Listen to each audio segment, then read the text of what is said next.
My darlings, it's time for the energy report for the week of July 29th. So we've got a new moon in Leo coming on Sunday. We have Mercury stationing retrograde. We're moving from the PreShadow into actual retrograde also on Sunday, August 4th. And lastly, we've got Venus moving into Virgo again on Sunday, August 4th. There's some other things that happen throughout the week, like there's a Venus squaring Uranus, there's Venus trining with Chiron, there's all kinds of stuff. It's not that they're not important. We just not gonna talk about them. That's not the detail that we getting into today. But the big things you need to know are the big things I've already said. So, man, Mercury is, I feel like my brain was being tap danced on this week. So I don't know about y'all, but the way that last week has been spiritually slapping me is reminding me to stay grounded. So I want y'all to remember to stay grounded when anything goes awry this week. If anything goes unaccording to plan, you know, that's not how you expected it to go. How are you going to ground and make it through it? Okay? Because you can't just teleport into a different time frame and bypass it. You will have to go through whatever changes happen in your schedule this week. So don't be afraid. Just be mentally, emotionally, and spiritually prepared. Because honestly, anything can always change. So you might make a plan, but just expect some shit to, I don't know how it's gonna turn out. But how you adapt and handle those changes is going to essentially color the rest of your day and maybe even your week. So stop, pause, breathe before you react. I want you to respond and take your time, even when in the midst of anything frustrating. So a couple questions we've got this week are, who can you give appreciation to this week after you've given it to yourself? Who can you give like a love note to? Just tell them like that you really appreciate how they've shown up for you, or even, you know, just something that you've been called to do. But also, again, appreciate you first, because you need love too. I need love too. And I like to give my love to me first so that I can then spread it to others in a different way. It's like I can experience the love I have to give after I've given it to me first. So I can feel that and I can share that. So, second question. As I kind of stated earlier, how can you remind yourself to remain flexible when anything goes in a different way than expected? So again, we're talking about grounding. I meditate every morning before I get out of bed, like for real. Like I might go to the bathroom or whatever, but before I leave my bed and make it to start my day, I am meditating. I'm doing a body scan. I work with human design, and if some of y'all know what that is, perfect. But I'm a projector, and if you are a projector, it is so important that you get in touch with your own energy first. That is why I meditate before I get out of bed. It helps me ground in me before I let anybody else come into this aura, into my field. Because the way that my projector aura works is it magnetically pulls people to me.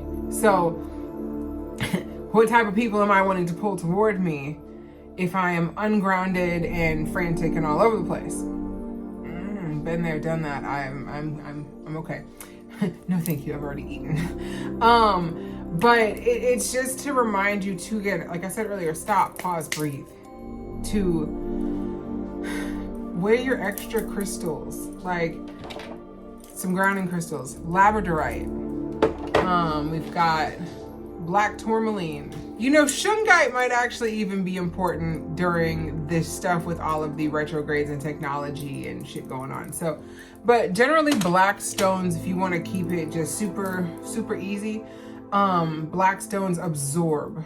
So they can like black tourmaline specifically will transmute any energy that is negative, low, not in your highest good. It will transmute it to love. That's just how the stone works. It absorbs it. It does the shit. So that's my understanding of it anyway, and that's what I use it for. It's very much about protection. So we've got those. Last question. How can you show up to support yourself in taking the steps toward bringing your dreams to life? How do you show up for you? How do you show up for your business?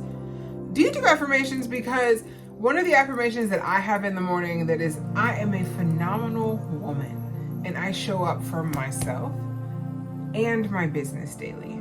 Now, I didn't say in which capacity that I show up. Like, I didn't say that I'm going 1,000 miles per hour all the time, and that's important. I show up though. The fact of the matter is that I'm saying that I show up. As long as you do your part of showing up, Spirit, God, universe, Creator, the Most High will give you what you need in order to succeed. You may have challenges, but you showed up. You showed up, and that's step one. So continue to show up for you in whatever your best looks like for that specific day. The 4 Agreement says, always do your best. So, all right, this week we've got the Shaman's Dream Oracle. We love it. We love it.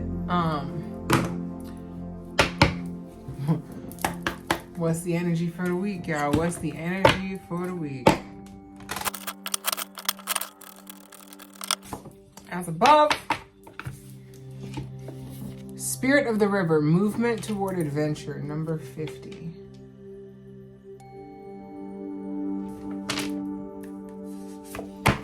The bridge between Benefactor, grace and generosity, number 3. And so below, Magician's Sword, confidence in your magic. So, what I was saying was the cards are as above, so below, and the bridge in between. So, what that really means is that if you are unfamiliar with as above, so below means it is that everything manifests, everything that's in the physical world came from somewhere. It was once a thought. And where did that thought and inspiration come from? But the higher realms, God, from spirit, from source, from your divine team, from the ethers, you know, from those other realms. So before, thoughts are things that can become manifest into physical form. So what usually happens in the physical world has already happened in the spiritual world. So whatever energies are collectively brewing over here will eventually show up over here. So we've got Spirit of the River, movement toward adventure. Again, there's these, we've been talking, there's a new moon coming. Like, there is a new moon coming, and you've had so many things coming to fruition in your mind that you would like to bring to life. And it is a new moon in Leo. So how are you going to lead yourself there, and how are you going to lead others whenever you have, you know, you've kind of shown up in that space? Because it's funny too, because this little benefactor, this little mouse, look at the little crown. And I just think of, you know, Leo being the lion and king of the jungle type thing. So that bridge in between is, okay, you've got these things that you are bringing into this world, and it's going to be fun, it's going to be adventurous, it's going to be something that you've never done before, or something that you've never done it in this way. If you've actually done it before, there's something that's going to be different about how you're going about bringing it from here, from thought to physical manifest. And the way you're going to do that is you're going to do that through grace and generosity with yourself, through making these connections with other people, for treating people how you would want to be treated, because a benefactor is someone who benefits you. Like, right? It is something that is of benefit to you, that kind of helps you get where it is that you're wanting to go. And I think those are peonies in there. I'm not really sure what peonies stand for, but there's wings in both of these textures. There's a bird. I think those are wings. So the wings just to me are signifying in this specific case, it is a travel. In a sense, it is, like I said, going from point A to point B, from doing alchemy, changing water into wine, hey Jesus, changing lead into gold if you want to go with the original stuff with alchemy. But alchemy is going from one state to another, from this state to a desired state.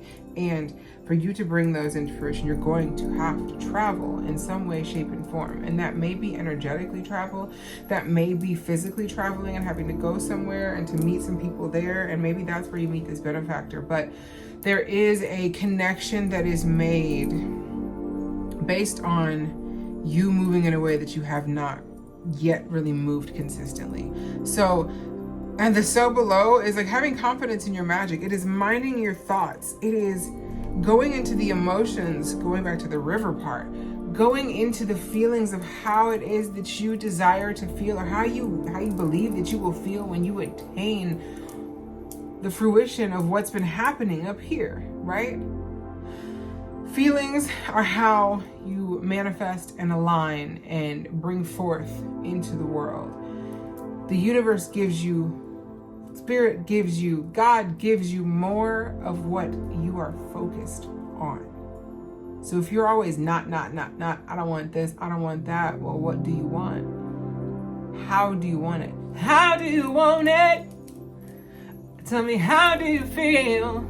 I mean, you know, like, tell me, how, what do you want? How do you want it? Now, it doesn't mean that it's like Burger King and you can always have it your way.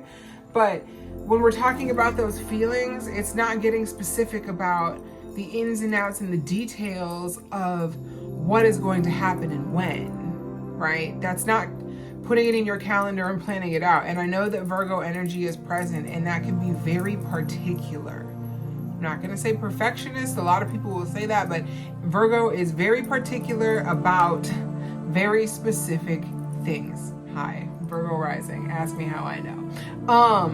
So it's going to be very important that you are mindful of the details that come with these feelings of love, of excitement, of satisfaction, of success, of peace. Even like there's a peace that comes with that. So I want you to be mindful of that. And to Venus moving into Virgo specifically is about, what we value, what we love, how we love, justice, equanimity, that this the scales. It is, Venus rules Libra anyway. So there is a scale, there's a balance that starts to happen in this space. It also rules wealth, and money. So it's, again, getting specific about how you feel around this. And with this new moon in Leo happening as well on Sunday, new moons are a time for planting seeds, for setting intentions, for writing down what it is that you desire to bring in the world. So as you're writing, how are you feeling about that? Marinate on that shit this week. It doesn't have to wait till Sunday. I mean, the energy of the new moon starts 3 days before. So what is that? Thursday, Friday, Saturday. So Thursday. Starting on Thursday, start getting into that energy. Get into it now. Don't even wait till Thursday. Get into that energy now. Plant the seed in your mind about, hey, Spirit, there's a direction that I'm desiring to go this week, or if you're not even sure where it is that you're wanting to go, but there's a direction, please show me the direction, and marinate on what I can align with in order to bring that into this world, into this realm, or I know what direction I'm headed in, and help me see the next step, or help me see how to get from point A to point B, whatever. But be mindful of how you word these things, because with the Magician's Sword, confidence in your magic, I think when I see swords a lot, I think of swords of truth. I think of Excalibur. I think of just a magic. I mean, let's just look at it again, because the magic, Magician's Sword. So when you have the confidence that what you're even aligning with and seeing and visioning and feeling in your body can happen, anything is fucking possible. Anything is possible. So, my darlings, be mindful of your thoughts, your words, how you are putting these affirmations together, how you're stringing these intentions together. Mercury rules communication. It rules the mind. That's how you speak. It's the vehicle in which you travel. So how you get from point A to point B. So words are powerful. Words are powerful. I'm going to say it one more time. Words are powerful and they matter. So choose your words wisely. Focus on what you are feeling called to. Because I was listening to I listen to Chani every week on her Astrology of the Week podcast. But she's like, if something is calling, was Chani or it might have been Hindsight. Either way, it's one of the two. Love both of those podcasts, by the way. We'll definitely link them below. But if something is calling you, it's in wanting to get a hold of you, it's not going to stop. Hello, pick up the phone. Pick up the phone, baby. You know, like, pick it up. Answer the call. Because once you answer the call, your instructions will be given. So, be mindful of your words and how you're wording these things. Go towards what is calling you. I love you. May your week be blessed. May it be great. And cross your T's, dot your I's, double, triple, quadruple check everything. Dates, times, instructions. Like, move slower. Slow down. Stop rushing. Take your time. You will get there in exactly in the time you need, but make sure that you leave yourself enough space to do so. I love you. See you next week.